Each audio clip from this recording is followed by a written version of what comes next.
Doing it again. Now we're actually on the last lesson of the trig identity unit. So that is lesson 6 or 7.6, double angle identities. All right, last group of identities. This is going to basically flesh out the whole left-hand side of your formula sheet.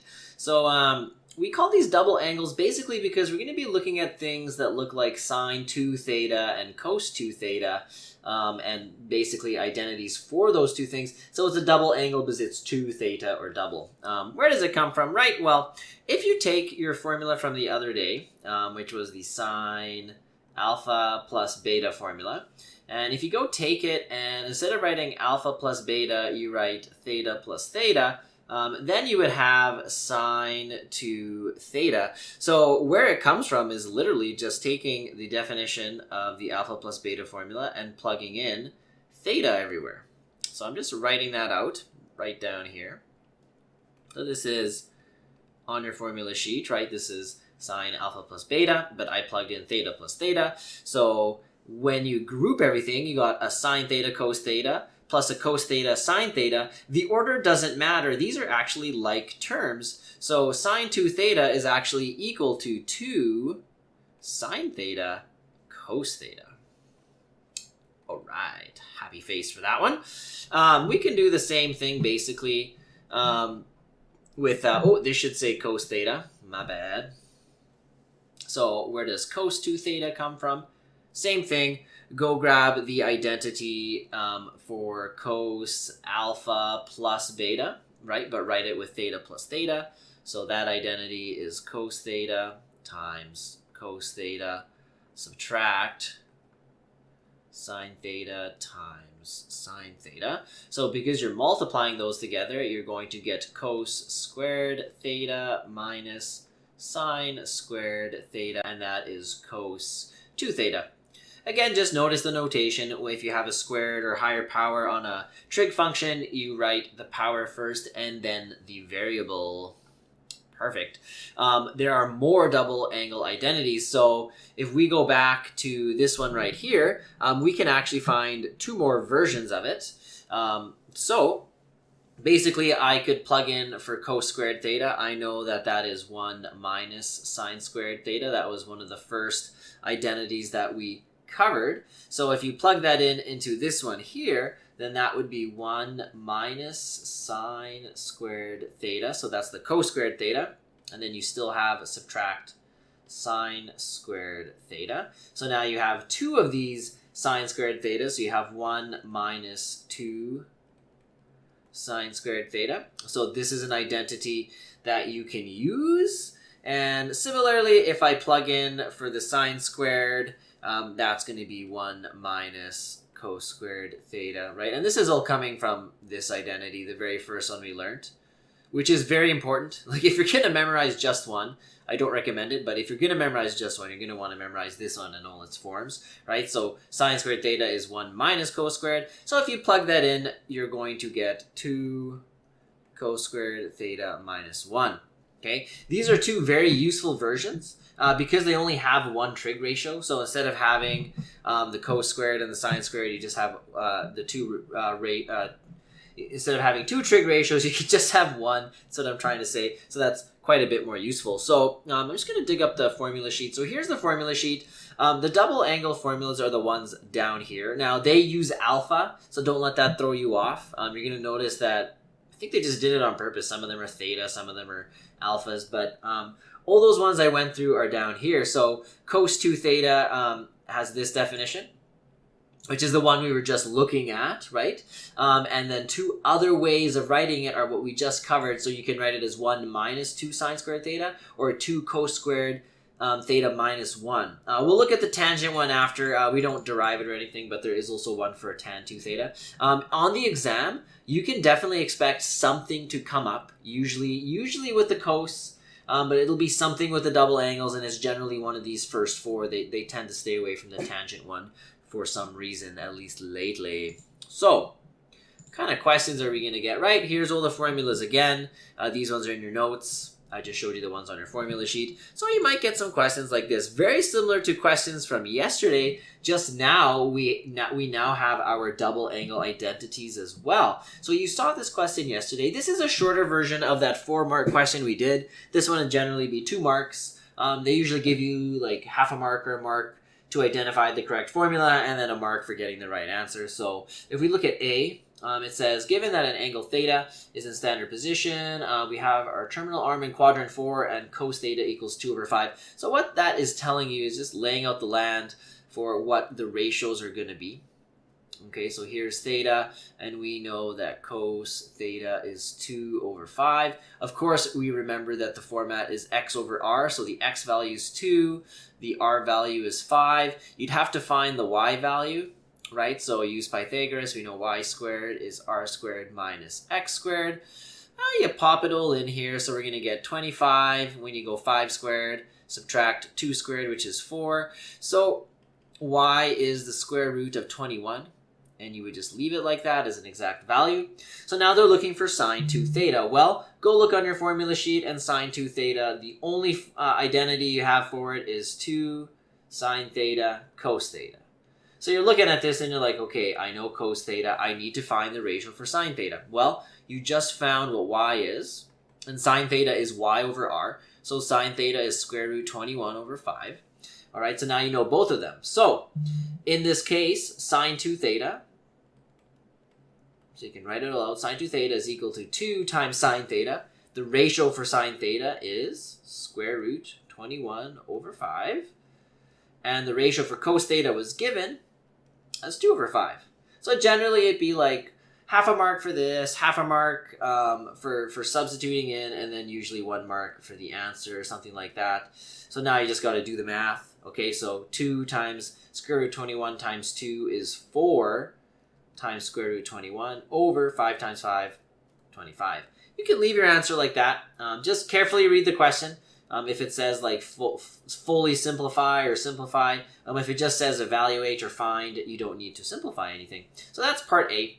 Part B is just a cos 2 theta. Now, you have 3 different identities you can use for cos 2 theta. Use whichever one is most convenient. So because they gave me the ratio for cos theta, like if this was the question, I could avoid doing more calculations if I use the version that is 2 cos squared theta minus 1. Just a reminder, because I know some of you guys are eating Fruit Loops all the time. Where did that formula come from? It came from one of these 3, right? I could use any one of these. I chose this one because I already know the ratio for cos theta, right? If I use this one, I would have had to go find sine, right? And my point is, if this was just a standalone question, you can save yourself all this work and just use this version. So I hope that's clear.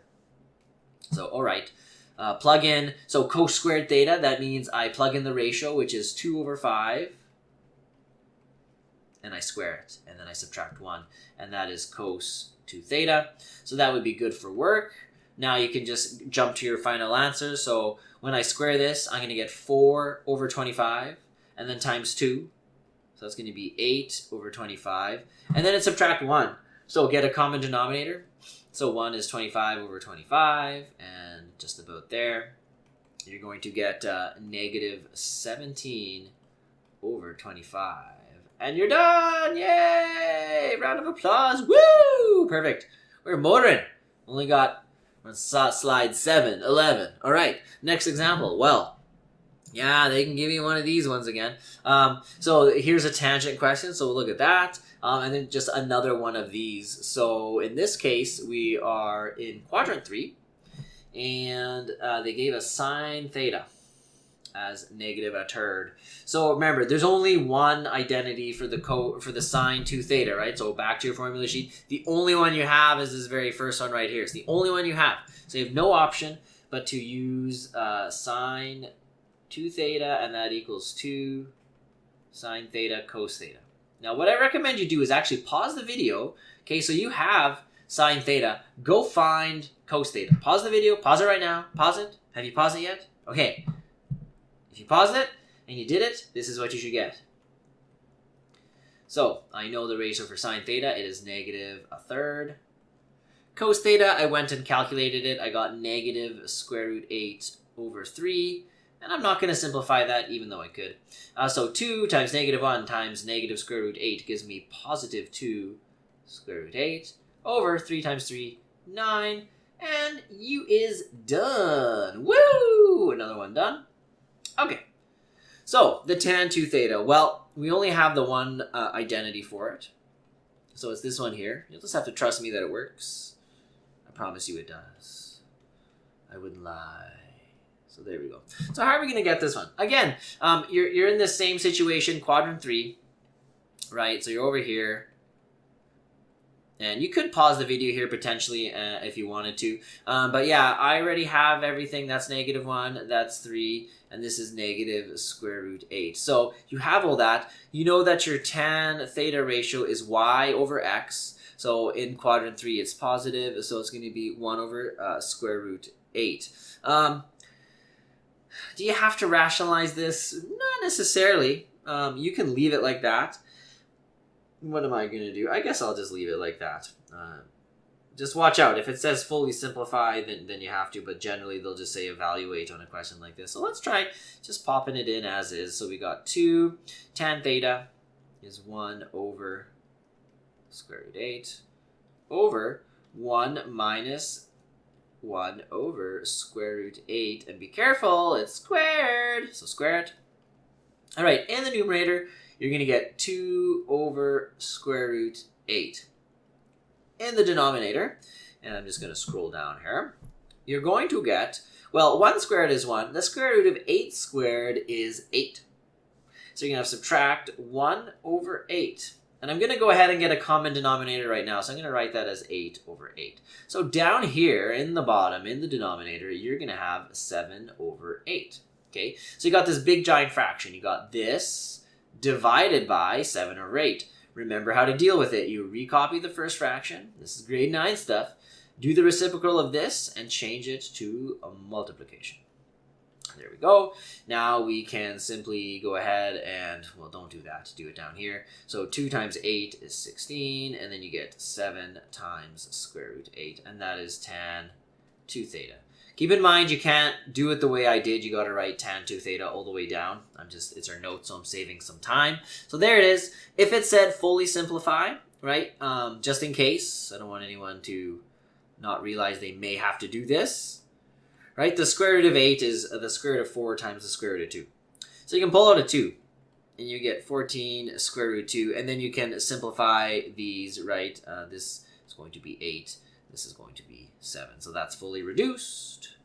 Next question.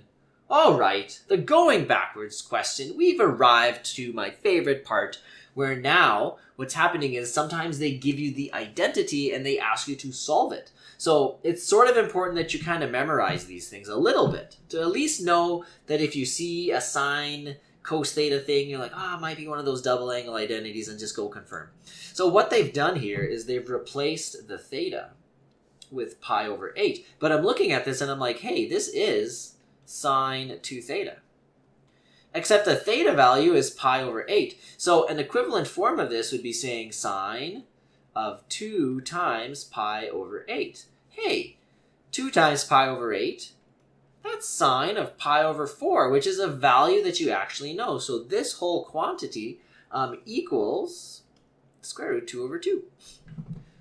You wouldn't have been able to do that, right? Because pi over 8 is not a value that you memorized, right? So what they would do on the exam, and they do give this question on the exam, is they would just say, evaluate this. And you'd be on the non-calculator part, and you'd be like, huh? Like, I don't know pi over 8.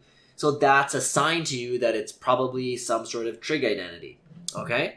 So that would be my strategy on that one. Next one, last one for this page. Again, you're looking at this, and you should know enough that if you see a cos squared minus 1, it could be a trig identity.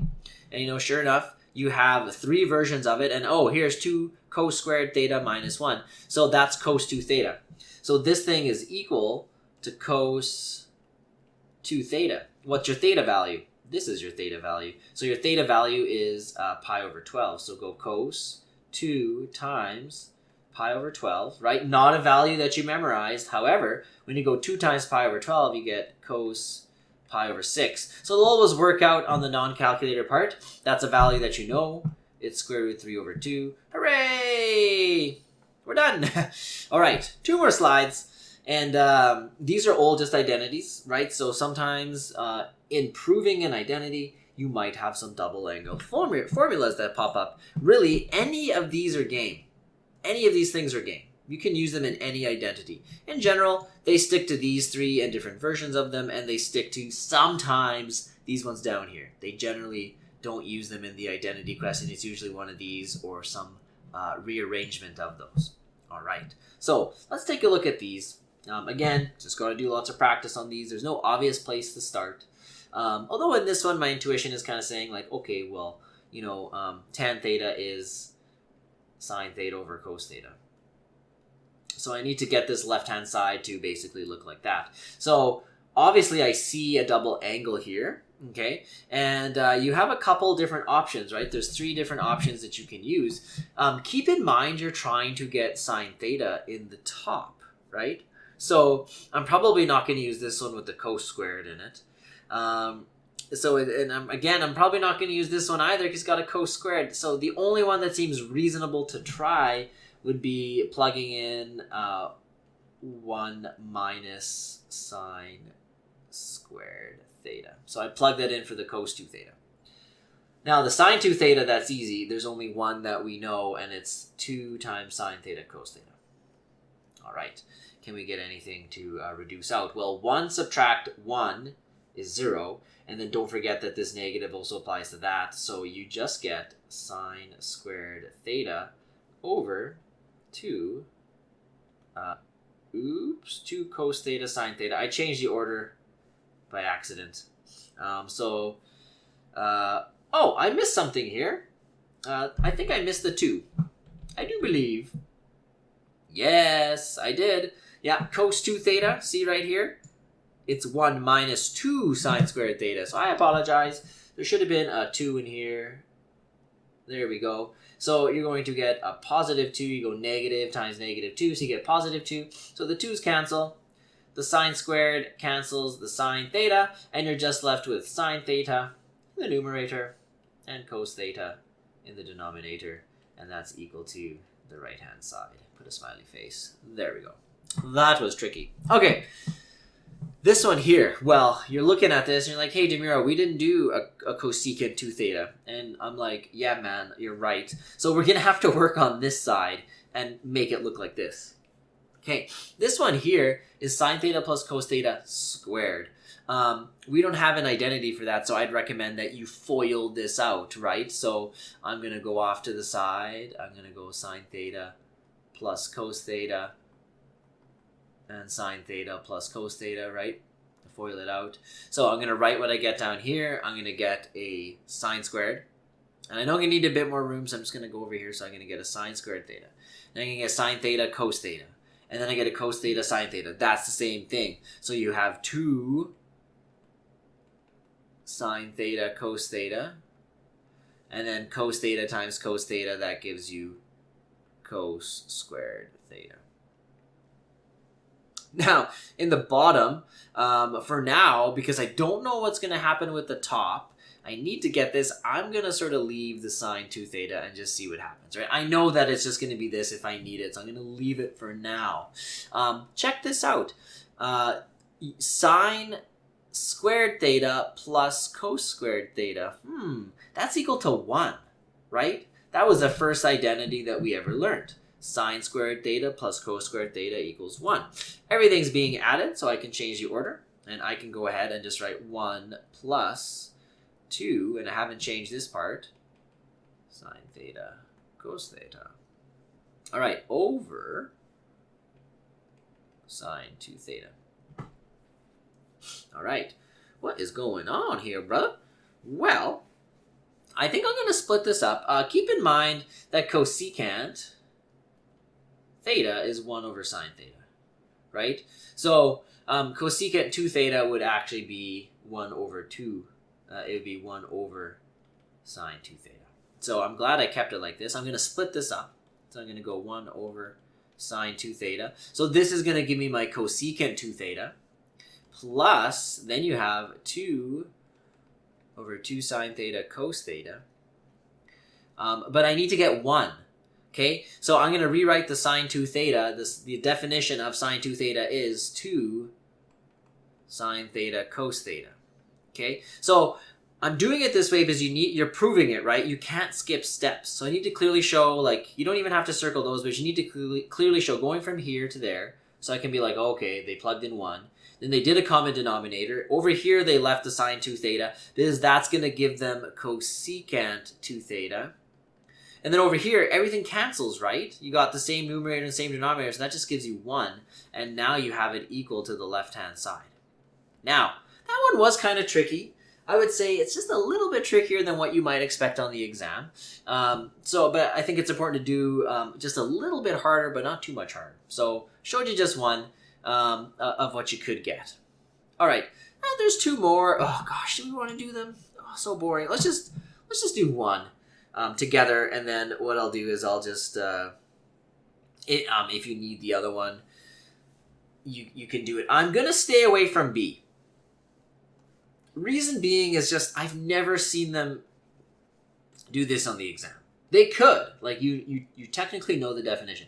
You're more likely to get one like this. Now, I'm also going to say they generally don't give you a proof that has the 2 thetas in them.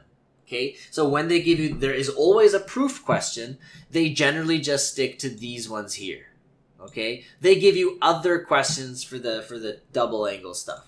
But they could give you an identity that has it, so let's do it. Now, cotangent is 1 over tan, and when you do the reciprocal, you're going to get cos theta over sine theta. I think that's an important first step, because now I know on the right-hand side, this is what I'm aiming for. Okay? So when I go and plug in for cos 2, it does a horrible job of circling. When I go plug in for cos 2 theta, I know I need to get a cos theta in the top with no sine theta, so I'm going to plug in this version, the one that is 2 cos squared theta minus 1. Okay, so that's the cos 2 theta plus 1 over, right here, I'm going to plug in the standard sine 2 theta, which is 2 sine theta, cos theta. All right, what's going to happen? Well, the negative 1 and the plus 1 are going to cancel.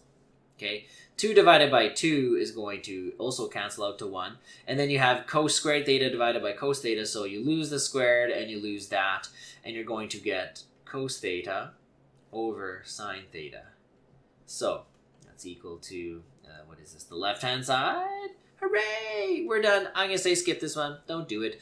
Do not do. Do not do. D&D. There we go. All right, we made it. So, exercise 7.6. If we were in class, I'd be giving you a supplement sheet. I posted it on Microsoft Teams. That's that whole extra practice for 7.6. I provide a solution key. For the identities, you need to do as many as you can because you just need more experience. So, thanks for joining me. I'm Matteo DeMiro, and this has been another Grade 12 Pre-Calc Math lesson. Bye-bye!